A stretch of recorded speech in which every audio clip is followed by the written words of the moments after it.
Atëherë Ambasada e Shteteve të Bashkuara në Tiranë ngre alarmin për një rrezik eminent. Shqipëria është një shënjestër të Iranit. Çfarë do thotë kjo deklarate artikuluar për herë të parë nga kjo superfuqi botërore?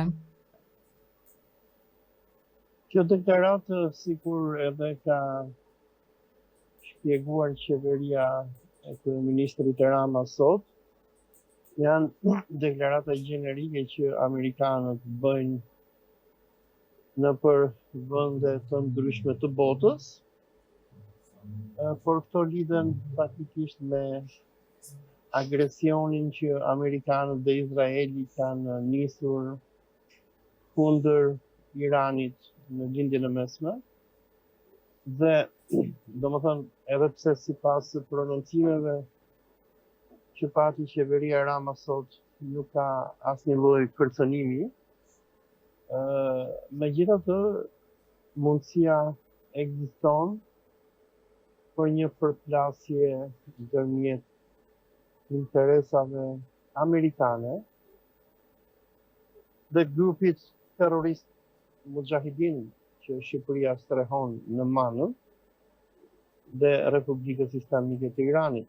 Në këto momente që ne po flasim, Irani është në agresionin konstant të Izraelit dhe Shqipërisë, dhe Irani ka të drejtë, sipas parimeve të ligjit ndërkombëtar, që të vetmbrohet. Përveç kësaj, nuk duhet të harrojmë që nga viti 2016 Shqipëria është bërë palë me Izraelin në agresion kundër Iranit, duke e kthyer Shqipërinë në një vend strehues të terrorizmit ndërkombëtar. Qeveria shqiptare ka deklaruar se këto janë amandësime s'ka asgjë konkrete, po duhet marrë ndonjë masë për këtë çështje?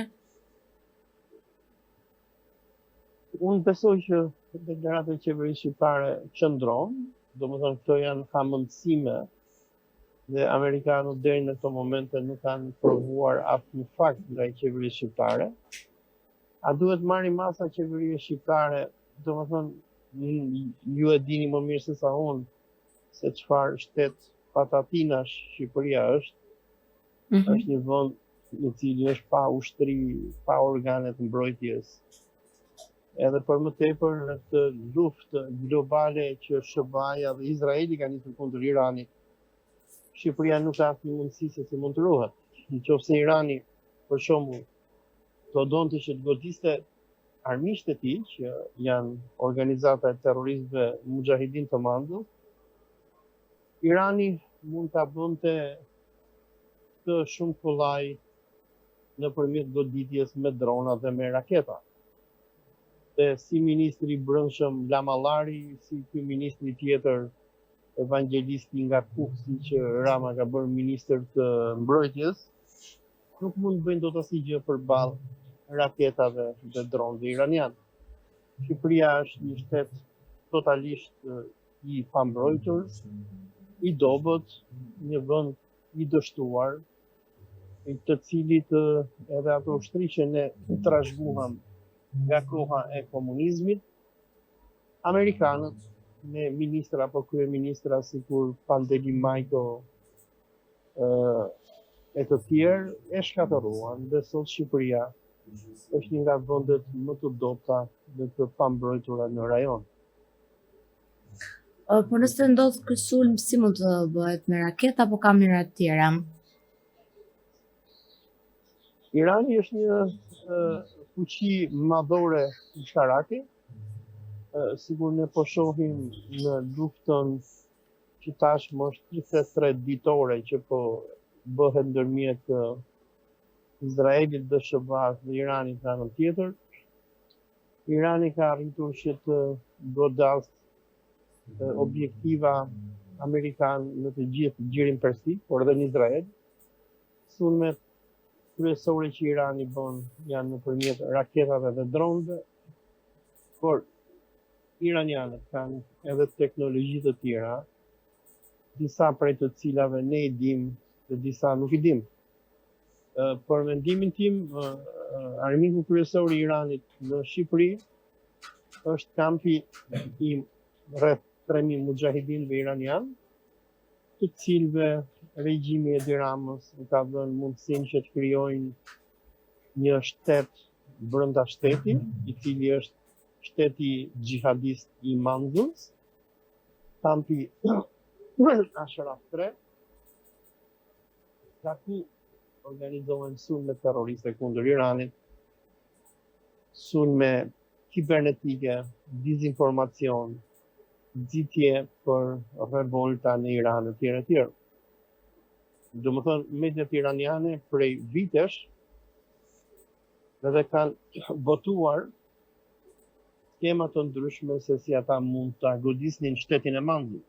Pra Irani faktikisht nuk ka problem me shtetin e Shqipërisë, ka që Shqipëria nuk është ndonjë faktor në luftën globale kundër Iranit, por Irani ka problem me shtetin Mujahidin, që Edi Rama në mënyrë ilegale ka ndërtuar në kampin Ashraf 3 të Manzut.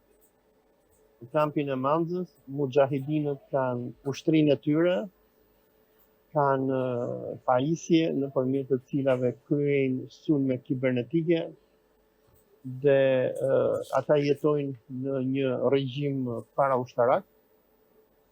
Ata, domethënë në shtetin e tyre që kanë bërë në Manus, ata jetojnë nëpër baraka, meshkujt veç, gratë veç.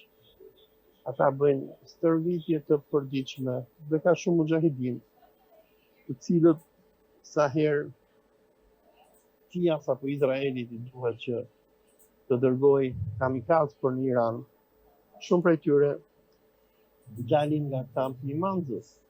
Pra, po ta shohim nga aspekti juridik, por edhe geostrategjik, Irani faktikisht është i mërzitur me qeverinë e kryeministit Rama, që Rama ka vendosur që të luaj të bëhet sikur Mullah Omari i Talibanëve në kohën e Al-Qaidës dhe Bin Ladinit, duke e kthyer Shqipërinë sikur Afganistanin.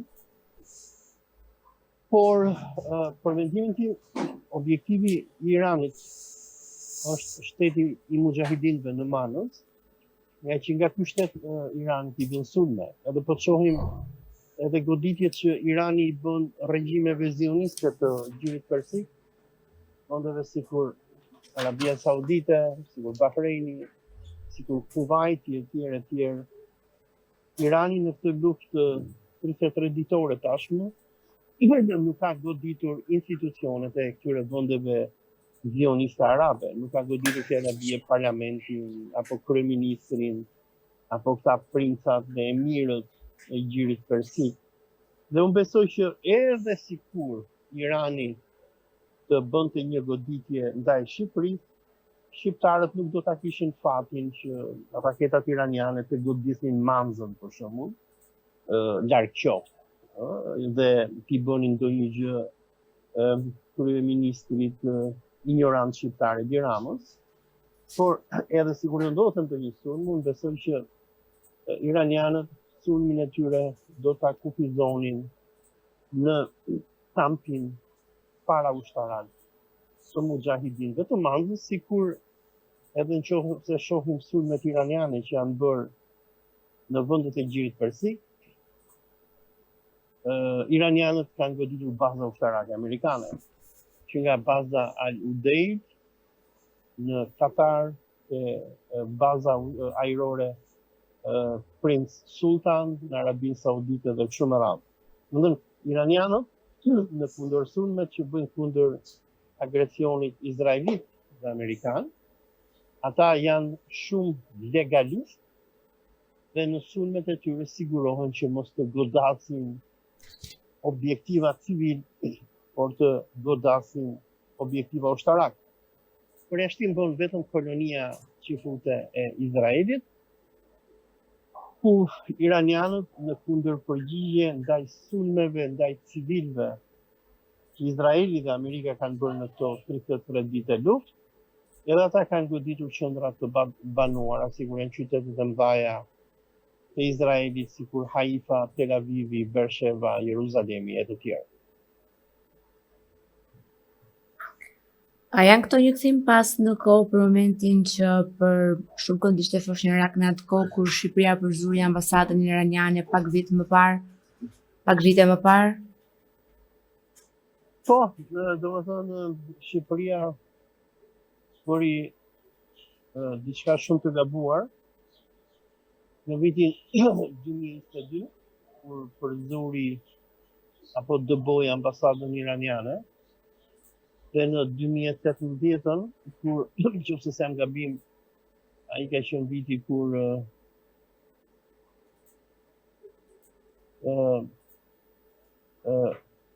Shqipëria dëboi ambasadorin iranian me urdhër të kryeministit izraelit Benjamin Netanyahu. Shqipëria ka bërë edhe gabimin që nuk e bëri asnjë shtet i përgjegjshëm i botës, e cila në vitin 2016, pra 10 vite më herët, ja hapi vendin mujahidinëve iranian. Asnjë vend i përgjegjshëm i Evropës dhe i NATO-s, por edhe vendet e Afrikës së të Azisë nuk pranuan overturat amerikane të vitit 2016, kur amerikanët që ishin të dëshpëruar kërkonin një vend për të strehuar terroristët iranian. Imagjinoni, amerikanët u munduan t'i çonin mujahidinët iranian në Etiopi, në Afrika i refuzoi, u munduan t'i çonin në Maqedoni, në Rumani, në Bullgari. E gjitha këto vende që kanë ku qeveritë e këtyre vendeve kanë përgjegjësi për popujt e tyre dhe duan të mirën e popujve të tyre, refuzuan që të kthenin vendet e tyre në vende që do strehonin terroristë. Kurse Shqipëria, për fatin tonë të keq, si pozita si opozita janë që të dyja të përbëra nga individ ignorant, të paditur që nuk e njohin ligjin ndërkombëtar, nuk e njohin të drejtën ndërkombëtare, ku klasa politike shqiptare është trashëgimni e asaj që quhet periudha e tranzicionit, kur personat që CIA dhe Amerika solën në pushtet në Shqipëri shkatruan bazën ekonomike të Republikës Popullore Socialiste të Shqipërisë dhe kthyen Shqipërinë në një vend pa industri dhe pa gjë. Pra, është kjo klasë me këta politikan ignorant, provincial, të vegjël, hajdut, matrafaz, e cila e futi Shqipërinë në një aventurë të tillë. Dhe kjo aventurë, për mendimin tim, pati edhe një hap tjetër në datën 17 mars 2026, kur Parlamenti i Ramës shpalli në një kohë që vendet e përgjeshme të Evropës, si kur Spanja, Italia, Franca, Britania e Madhe, vende që janë vende nukleare, si kur Britania me Francën kanë deklaruar hapur që ne nuk kemi asnjë problem në Iranin, që kanë refuzuar të i bashkohen SBA-s në luftë kundër Iranit.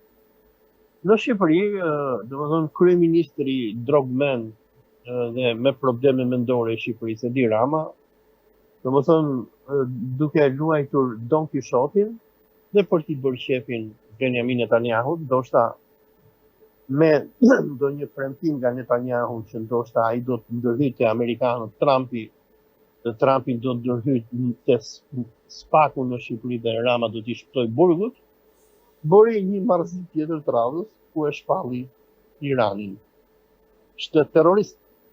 Duke e shpallur Iranin shtet terrorist, Shqipëria hyri në një konflikt që nuk e ka kërkuar askush, duke kujtuar këtu që deri në vitin 2016 iranianët kanë qenë nga sponsorizuesit kryesorë të politikanëve të Partisë Socialiste.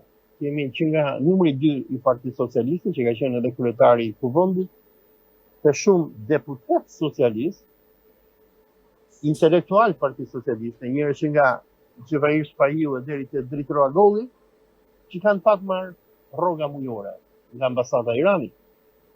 Dhe edhe pse Irani i mbajti me bukë socialistët në Shqipëri për vite me radhë, në 2016 Edi Rama në një nga marrëzit e radhës së tij e ktheu Shqipërinë në vend strehues të terrorizmit dhe tani në 2016 e shpalli Iranin, pa i bërë Irani asnjë gjë, se nëse Irani do kishte hedhur ndonjë raket në Manus, ndoshta Rama do kishte drejt, por Irani duke mos i bërë asnjë gjë Shqipërisë, Rama mbrapoi dhe e shpalli Iranin shtet terrorist. Këto bakshishe që Rama i bën Izraelit, sikur të gjitha dinë në Shqipëri, janë bakshishe që Rama i bën për të shpëtuar Spakut edhe Burgut, që mos ketë fatin e Erion Velit, Ilir Beqaj dhe ministrave dhe kolegëve të tjerë të tij. Duket sikur hakmarrja iranianëve nuk harron, pasi kemi dhe krimet të institucioneve. A është ky vetëm fillimi? Deri tani nuk është provuar asnjëherë shkencërisht, as zyrtarisht nga Republika Islamike e Iranit që Irani qëndron mbrapa hakerimeve. Edhe gjithë kjo legjenda apo propaganda e madhe që Irani po hakeron Shqipërinë vjen nga dy burime. E para është një grup në Telegram që quhet Homeland Justice, dhe nga hetimet që janë bërë që në vitin 2022 kur nisi hakerimi i parë, u pa që ky grup ishte i regjistruar në Rusi dhe jo në Iran. Dhe e dyta janë pretendimet e Edi Ramës që po na godet Irani. Dhe këto lloj pretendimesh janë thjesht pralla të mbret, të cilat deri tani nuk janë vërtetuar zyrtarisht.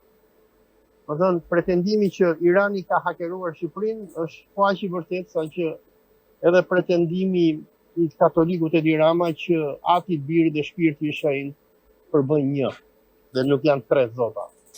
Domethënë, për sa kohë që nuk është vërtetuar zyrtarisht që mbrapa hakerimeve që i kanë ndodhur Shqipërisë qëndron Irani, mund të themi nga ana legale dhe shkencore që këto janë thjesht pretendime të Ramës. Por për ata që kanë ndjekur kronologjinë e deklaratave të Ramës, që nga viti 2022 dhe deri tani, Edi Rama lumturohet shumë kur hakerohet ndonjë website, fjala bie website i Bashkisë së Tiranës, website i Gjykatës së Lartë, i Albania, e ku dëgjon se çfarë hakerohet tjetër aty në Shqipëri.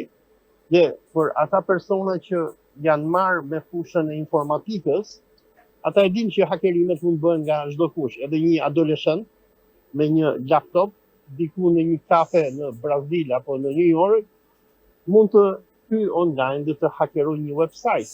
Hakerimet ndodhin për ditë, por Edi Rama sa herë që bie ndonjë server që hakerohet ndonjë faqe shtetërore, del me vrapë dhe thotë, "O, na shiu Irani", thotë. Sikur bëri edhe në vitin 2022 kur u hakerua i Albania, dhe në atë kohë Edi Rama, duke domethënë me atë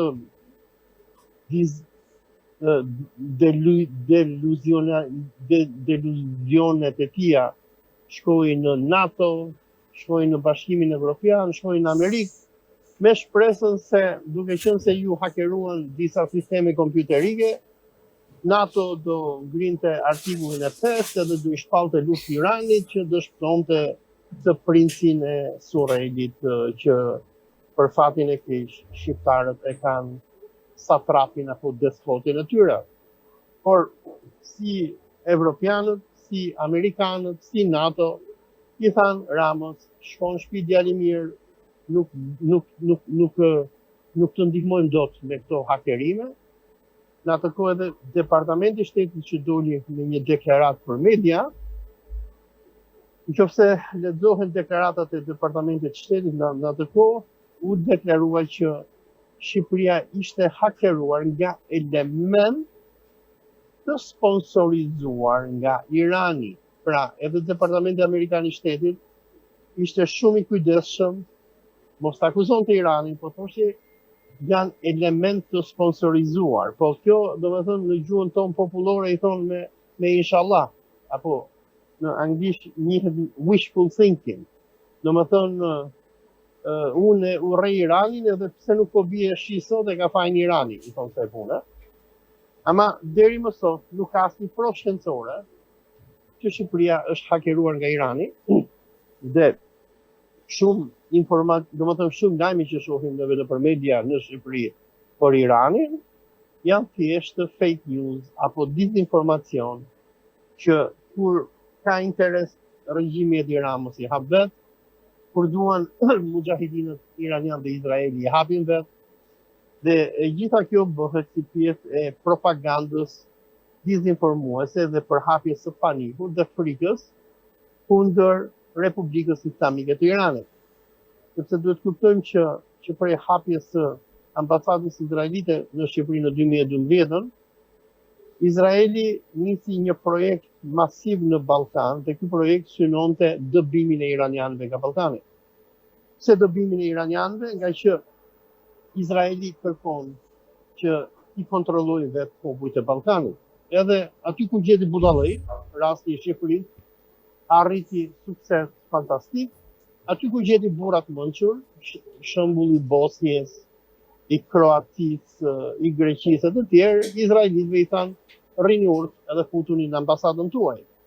Kurse në Shqipëri, Irani pati një sukses spektakolar, nga që edhe pse Shqipëria është një vend me shumicë muslimane, nëse dikush futet online dhe shikon këto komentet në rrjetet sociale, në këto momente që ka luftë ndërmjet SBA-s, Izraelit dhe Iranit, ndoshta 90% e komentuesve janë me Iranin, dhe jo vetëm muslimanët, por edhe të krishterë dhe të pafe e tjerë, por edhe Irani në Shqipëri ka që në vitin 1991 dhe ka investuar në shkencë, në arsim, në shëndetësi, në rimëkëmbje në Shqipërisë, por në veçanti Irani ka sponsorizuar shumë në artin dhe kulturën shqiptare, duke botuar me qindra, libra, revista, si revista Perla, duke ndërtuar institucione tjerë, por edhe pse Irani, domethënë, ishte investuar në Shqipëri për 31 vite, izraelitët sapo erdhën, arritën që të gjejnë një pushtetar të korruptuar dhe hajdut si Edi Rama, të cilin e bindën dhe së bashku me mujahidinët iranian, Shqipërinë nga një vend i cili kishte marrëdhënie të shkëlqyera me Iranin, e futën në një luftë që edhe Don Quixoti dhe Sancho Pancho nuk i bëjnë në për ato romanet e Cervantesit.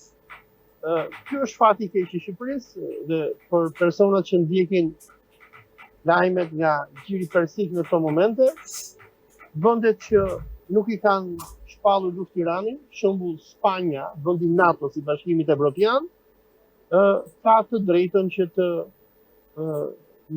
blejnë naftë në gjirin persik me çmim të ulët. Iranianët kanë hapur ngushticën e Hormuzit për cisternat spanjolle, dhe spanjollët e blejnë naftën lirë dhe ekonomia e Spanjës ecën mirë.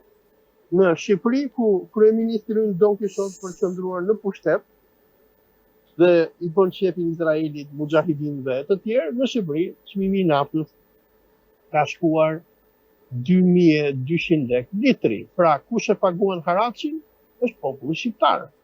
Ne, domethënë, na vjedh Edi Rama lek nga xhepa tanë, dhe këta lek shkojnë për të sponsorizuar regjimin genocidial të Izraelit dhe të Benjamin Netanyahu, dhe Shqipëria i shpall luftë një vendi sikur Irani, i cili deri në vitin 2016 ai shumë e donte Shqipërinë, saqë edhe një nga vulat shtetërore të shtetit iranian, stampë shtetërore, ishte stampa e Naim Frashërit.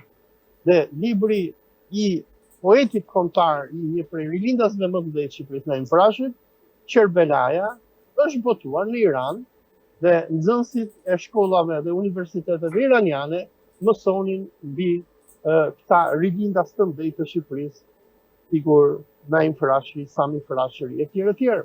Në anën tjetër, Shqipëria duke patur një komunitet shumë të madh bektashian, të cilët ndajnë fenë e iranianëve, ka patur marrëdhënie të shkëlqyera dhe një pjesë shumë e mirë e komunitetit të besimtarëve musliman shqiptar kanë të njëjtën fenë me Iranin.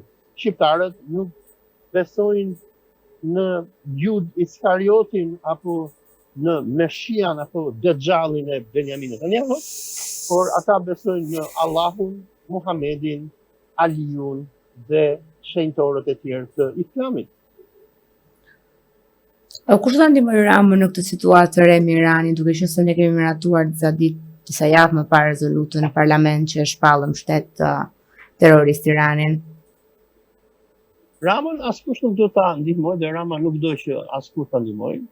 Rama bides, sipas mendimit tim, lutet në atë ditë që po të jetë mundur Irani ta sulmojë Shqipërinë, nga që një sulm iranian kundër Shqipërisë do t'i jepte Ramës pikë përpara lobit zionist ndërkombëtar, ku Rama do ta përdorte armiqsinë iraniane si një kartë për t'i kërkuar amerikanëve dhe izraelitëve që ta lejojnë të shndrojnë pushtet, mos ta fusin në burg dhe të vjedhin vota. Këtë që po e bën Rama sot, përpara Ramës e bën të fatos nano për personat që kanë jetuar në vitet 2004-2005, e dinë se si funksiononte politika socialiste në atë kohë.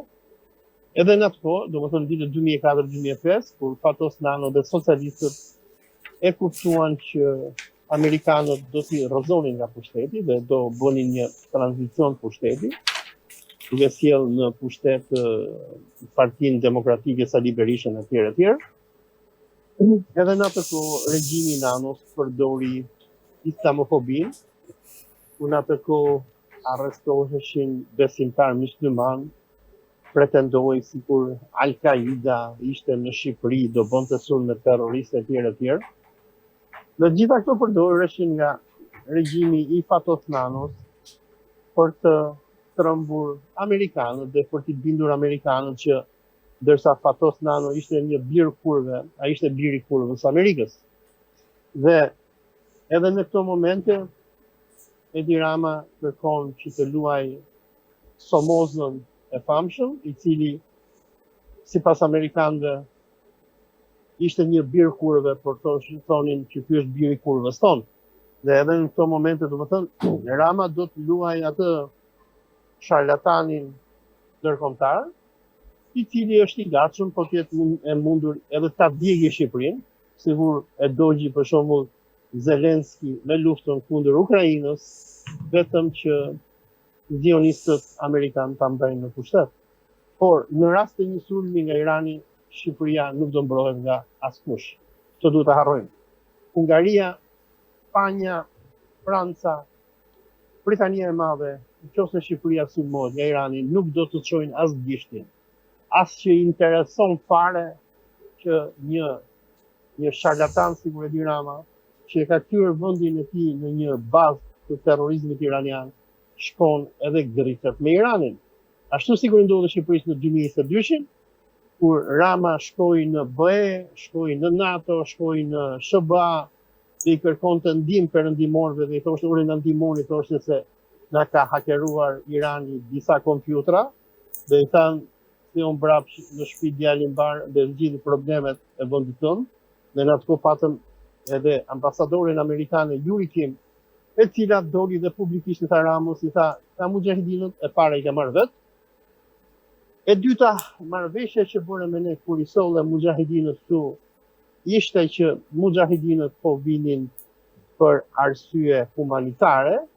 Tani pse mujahidinët merren me terrorizëm dhe sulme kibernetike dhe politike ndaj Iranit, është përgjegjësia jote. Dhe Rama kur e pa që amerikanët e lanë me gisht në gojë, pas një viti u dërgoi Spakun, i cili hyri me forcë në kampin mujahidin, duke u përleshur me terroristët mujahidin, u mori me pahir kompjuterat edhe serverat. Mujahidinët kanë blerë kompjuterat dhe serverat të ri tani, Edhe tu mbyll historia. Domethënë, as evropianët, as amerikanët, as NATO nuk bën asnjë gjë për të mbrojtur Shqipërinë. Dhe edhe në këto momente asgjë nuk vendon.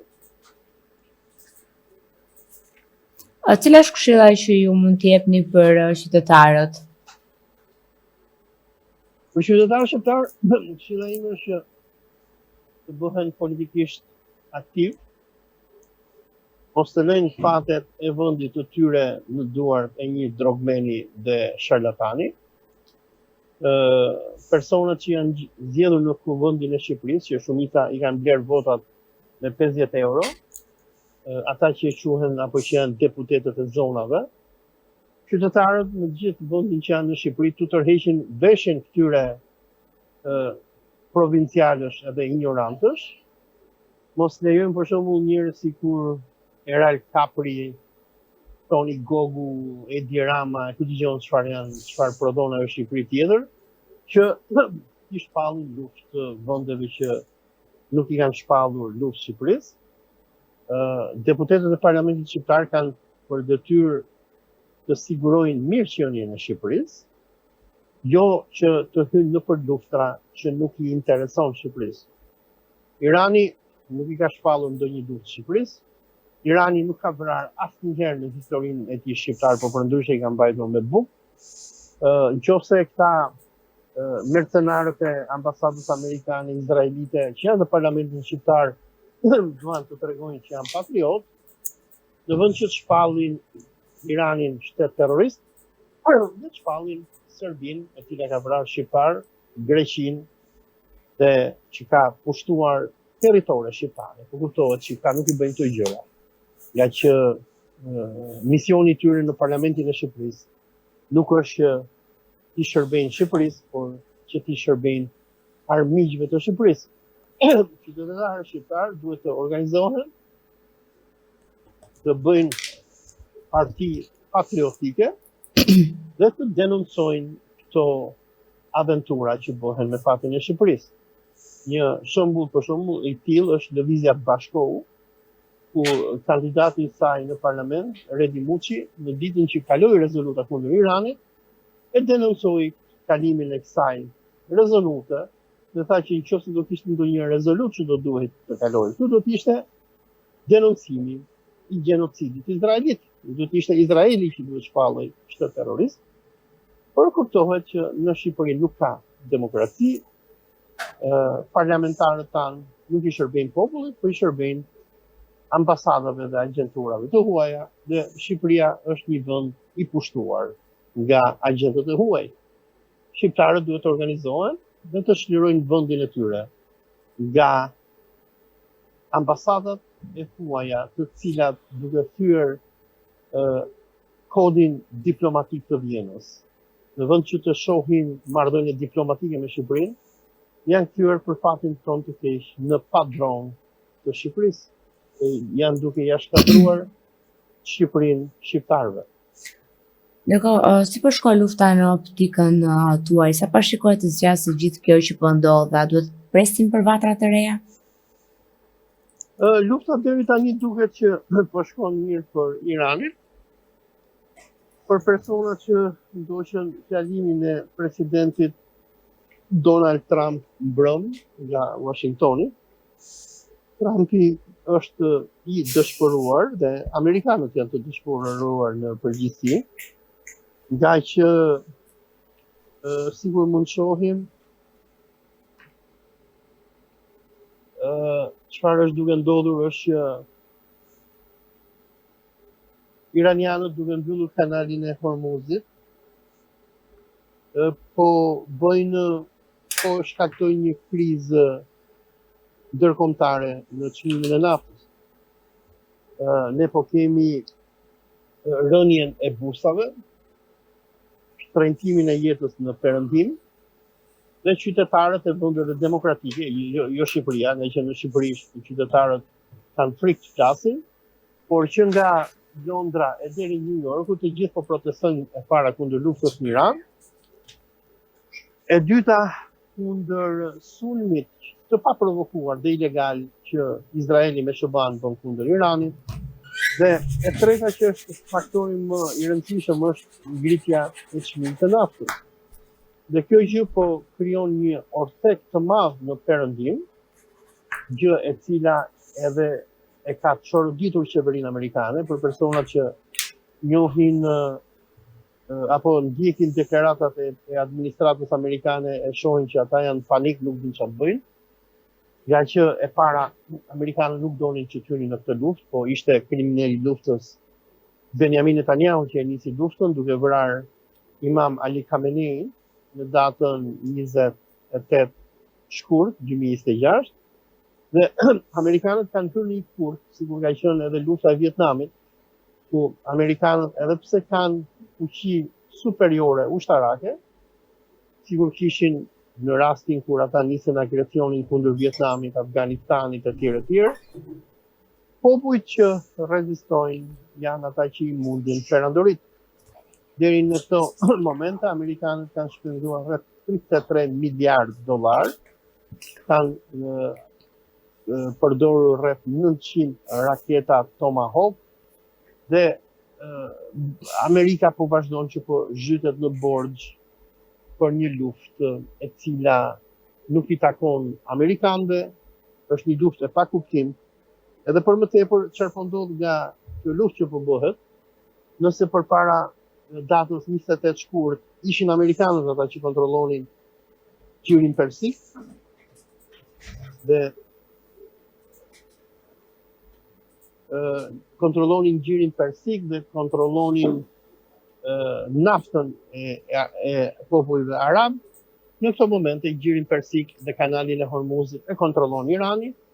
Irani ka ndaluar naftën arabe që të shitet nëpër botë dhe në këto momente amerikanët po humbin me miliarda dollar, sepse për ata persona që e dinë se si funksionon ekonomia e petrodollarit, Amerika që nga viti 1974, kur administrata amerikane asaj kohe me sekretarin e shtetit Henry Kissinger imponuan mbretit feh të Arabisë Saudite që arabët naftën e tyre kur ta shitin do ta shitin me dollar, amerikanët u bën padronët e planetit nga ana ekonomike, nga që çdo vend i botës që do blente naftë duhet që naftën ta blente me dollar.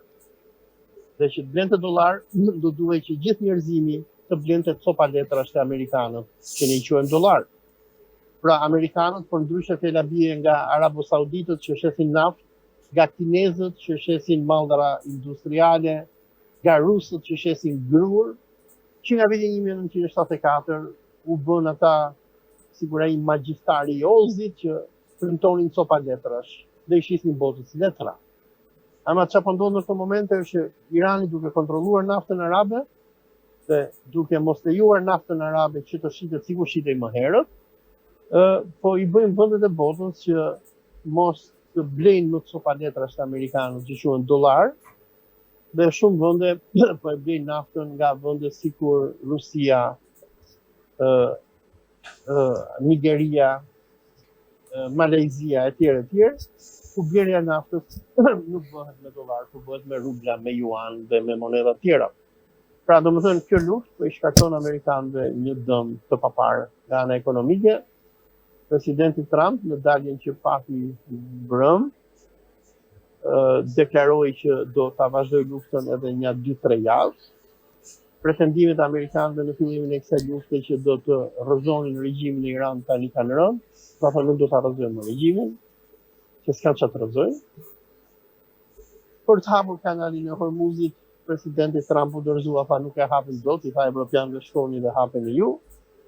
Dhe objektivat amerikane për këtë luftë kanë dështuar totalisht. Dhe Amerika, e cila para datës 28 shkurt ishte pronarja e naftës arabe, në këto momente është dobuar nga Gjiri Persik dhe vetëm godet dhe shkatron qytete, shkolla, uzina, fabrika, kombinate në Iran, ndërsa Irani kundërpërgjigjet duke goditur investimet amerikane në vendet arabe dhe duke goditur shtetin e Izraelit. Trump ka një përballje të re për çështjen e luftës me ngushticën e Ormuzit me Francën, ku tha se nuk do e ndihmoj. A ka një shfaqje moskujsh mes dy liderëve këtu? Nuk është vetëm mes dy liderëve, por është ndërmjet NATO-s dhe Evropës së Bashkuar dhe Amerikanëve. Por Evropën e Bashkuar, ata nuk donin dhe nuk duan luftë me Iranin. Pse? Arsye thjeshtë, në këtë momente Evropa e Bashkuar dhe NATO janë në luftë me Rusinë. Dhe Rusia është duke arritur suksese spektakolare në Ukrainë. Dje rusët pushtuan totalisht rajonin e Luhanskit në Ukrainë. Dhe në një moment që evropianët po luftojnë për ekzistencën e tyre dhe për të ardhmen e kontinentit me Rusinë, dhe administrata e Trumpit i ka tradhtuar dhe ka lënë val, Trumpi i bashkohet luftës së një kriminali, sigurisht Benjamin Netanyahu, një luftë e cila nuk i intereson në asnjë mënyrë Bashkimit Evropian dhe NATO-s. Dhe deklarata e Francës, apo edhe kryeministri britanik Keir Starmer dje, ku ai doli në konferencë për shtyp dhe tha, ne nuk do të hymë në luftë, nga që kjo luftë është kundër interesit tonë kombëtar, tregon shkurt dhe troç që BE-ja dhe NATO nuk duan luftë me Iranin, por duan paqe me Iranin. Dhe për ata persona që njohin politikën amerikane, presidenti Donald Trump, edhe ai e kupton këtë gjë, por ai është i kakur peng nga Mossadi izraelit me dosjen Epstein, për flitet që izraelitët i kanë një video Trumpit duke bërë seks me vajzën e tij, Ivanka Trumpin, dhe Trumpi, që është i mbytur nga izraelitët dhe e ka lakur në fyt, është i gatshëm që ta mbysi gjithë njerëzimin, vetëm që ky skandal ose i bëhet publik. Por në këto momente, sikur ne po e shohim, i gjithë njerëzimi është kundër Trumpit, përveç qeverisë Edi Ramës dhe shtetit Niko Peleshit dhe Bajram Beut.